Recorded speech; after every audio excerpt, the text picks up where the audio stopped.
Welcome. If you are new to this channel, make sure to like the video if you do enjoy the content, and I would love to have you as a subscriber. Let's go ahead and get right into today's video.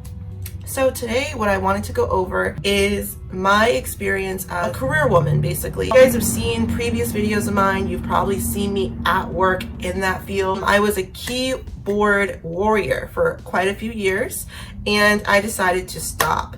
I feel like I had that experience in my life, and I didn't want it to be a continued thing for my whole entire life. It just, for some people, it's for them.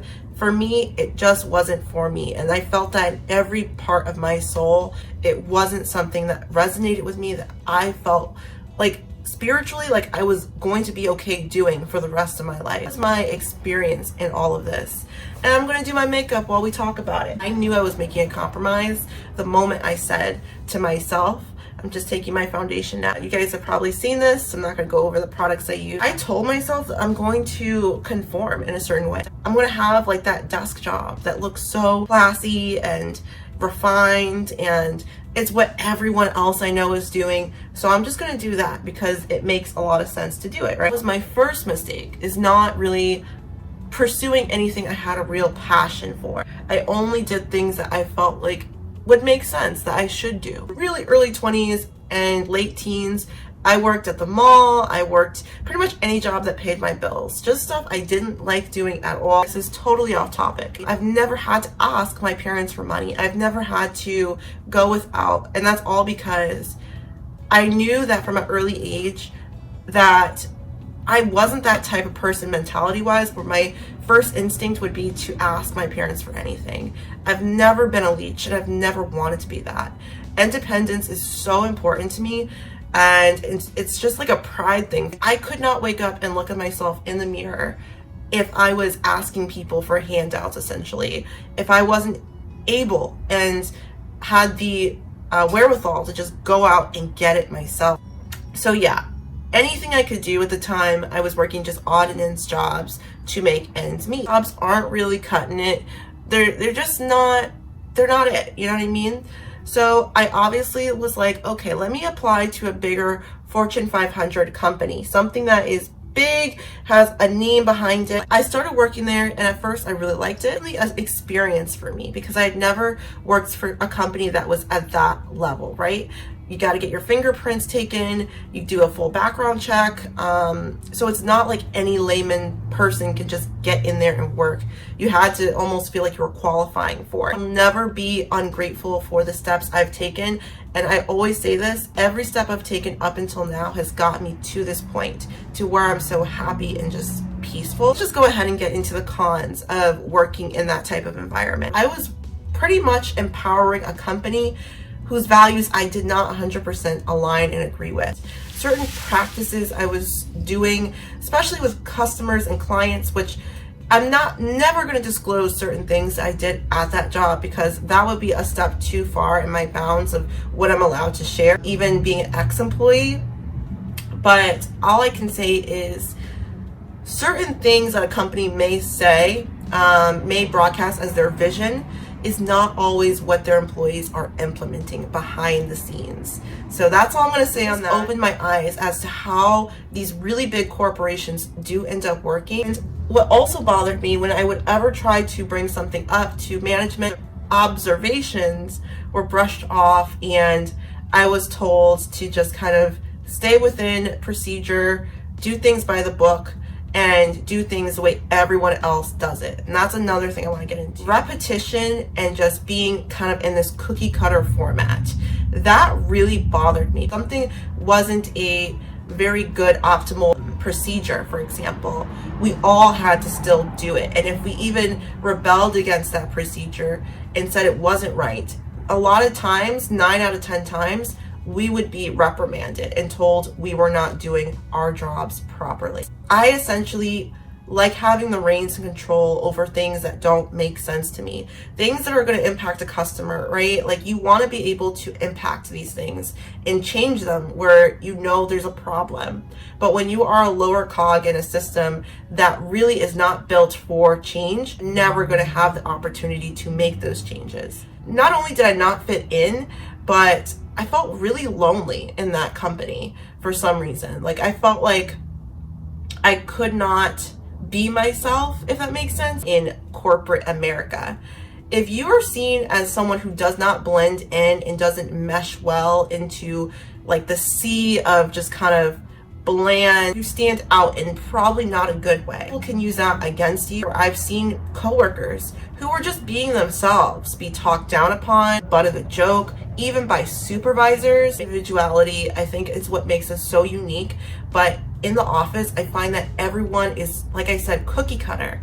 Everyone wants to talk the same, do the same thing, look the same way, behave the same way, you know, in their little cubicle, and never come out of that and be different, because that would make them separate from their group, right? Separate from the masses.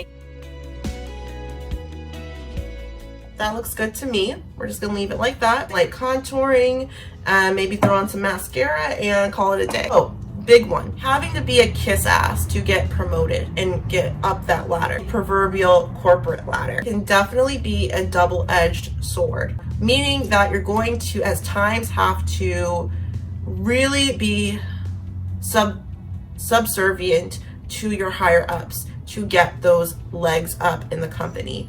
And while that is what some people need to do to move up in rank and, you know, be seen as the better option for a promotion, for example, for me, I never have been the type to I don't want to say kiss butt, but like to tailor everything about myself and what I do, especially if I know I'm a good performer, to someone else's taste in order to move up in a rank. To have to be likable, but what I mean is essentially being at someone's beck and call, just being the runner, being the mule, being the pack mule, the one who takes all the burden, all the shit. And in a lot of cases, it doesn't even pan out the way you want it to. You could do all that stuff, and if someone just doesn't like you, say you're appealing to a panel to get a promotion, and if one person on that panel just doesn't like you for some reason, they really can deny you, even if you do everything right, if you do all the heavy lifting, all the work. And that leads me to another thing. A lot of times people dangle this little carrot in front of you of, this is how you're going to get a promotion if you do X, Y, and Z. If you take on a heavy load, overload yourself, and do all these projects to help the company. But in the end, it's only to get you to be the most optimal worker for that company. It's not always with the reward of getting that higher position that you may be jockeying for, that you think you may be entitled to because of doing all this extra work. I've seen a lot of burnout happen with people I know personally, people quitting companies because they have been burnt out from years of being that pack mule, becoming resentful, not making enough money to really compensate for the extra work that they're doing for that. Working for a company, it depends on the company, it depends on the company culture, it depends on the circumstance, the time in your life, what's going to work for you, mentality-wise as well. But for me, the whole thing was a rotten system. It wasn't built for someone like me specifically. I'm more of someone who would rather own their own business, go through the headaches of it, stress out over it, but still have creative control, still have everything, the buck stop with me. That's what matters to me. And that's not everybody. Some people don't want to have that much of a headache every day, and that is totally understandable. Just going over some of the pros of working there definitely helped me develop more of a business mindset.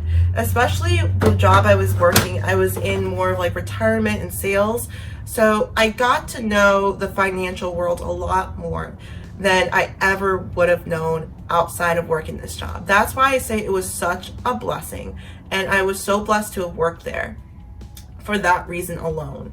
When we graduate high school and even college in some cases, I know I went to college for a number of years, the thing that they don't really teach you very, very deeply is financial knowledge. Where I really got a lot of my knowledge from was this corporate sales job. It was a financial driven job, and I find that anything finances is so pivotal and important to learn, especially being a young person. These are things that you need to know in order to grow your wealth. I would highly recommend, if you do go into any field that is a corporate job, let it be financial driven. Let it be finances, something in the financial sector. I'm gonna just finish up my makeup off camera and we're gonna go ahead and close out today's video. Okay guys, so that's it for today's video. I really wanted to go over the pros, the cons, and my personal experience of working in corporate America. I'm so happy with everything I've done up to this point. I have an awesome company I believe in wholeheartedly, a brand I absolutely love. Hopefully this video finds you well. As always guys, be well, be safe, and take care. You guys have been asking me about my lashes. Sponsored lashes on today by EBS Ethics Beauty Supply. These range in price from $5.99 to $10.99 for bigger packs. I love these lashes, not just because I partner with them, I sponsor their content. It's because I actually love their products. Their products are absolutely amazing, y'all. You can pick them up in store at their 2 actual physical locations, or you can order them online on their website. I'll leave the website down below in the description box as well as right here. It's going to be www.hair413.com. You go ahead and order yours because these lashes sell out quick.